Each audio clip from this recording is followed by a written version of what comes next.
નમસ્તે, મારું નામ ખાયજાબેન વિક્રમભાઈ છે. હું ધોરણ 8માં અભ્યાસ કરું છું.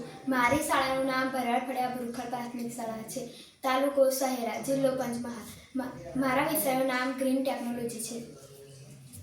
ભારતમાં દિવસે અને દિવસે વસ્તીમાં વધારો થઈ રહ્યો છે, જેને કારણે પાણીની જરૂરિયાતમાં વધારો થઈ રહ્યો છે. શહેરીકરણ અને ઔદ્યોગિકરણને લીધે તેમાં પાણીને ફિલ્ટર એટલે કે શુદ્ધ કર્યા વગર નદી નાળા સરોવરમાં ઠાલવવામાં આવી રહ્યો છે, જેને કારણે પાણી પ્રદૂષિત થવા લાગ્યા છે. જળચર પ્રાણીઓ અને વનસ્પતિઓને પણ નુકસાન થઈ રહ્યું છે. આવા પ્રદૂષિત પાણીને લીધે રોગચાળો પણ ઝડપથી ફેલાઈ રહ્યો છે. આ બધી સમસ્યાઓનું નિરાકરણ કરવા માટે અમે નવી એક ટેકનોલોજી રજૂ કરીએ છીએ, જેનું નામ ગ્રીન ટેકનોલોજી છે.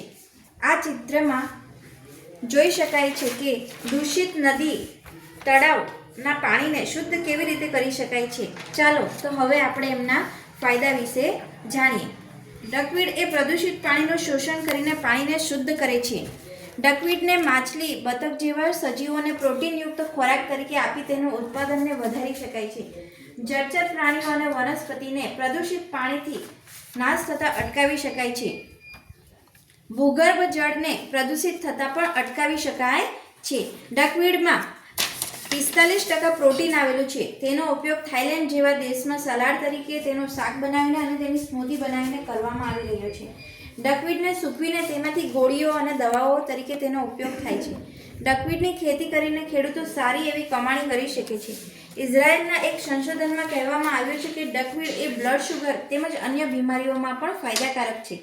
ડકવીડમાં amino acid, dietary fibre, vitamin તેમજ ફ્લેવોનોઇડ, લોહ તત્વો અને જસત જેવા મહત્વપૂર્ણ ખનિજ તત્વો રહેલા છે. ડકવીડ એ ખૂબ જ સારું એવું આરોગ્યવર્ધક વસ્તુ છે, જેને આપણે ઉપયોગ કરી શકીએ છીએ.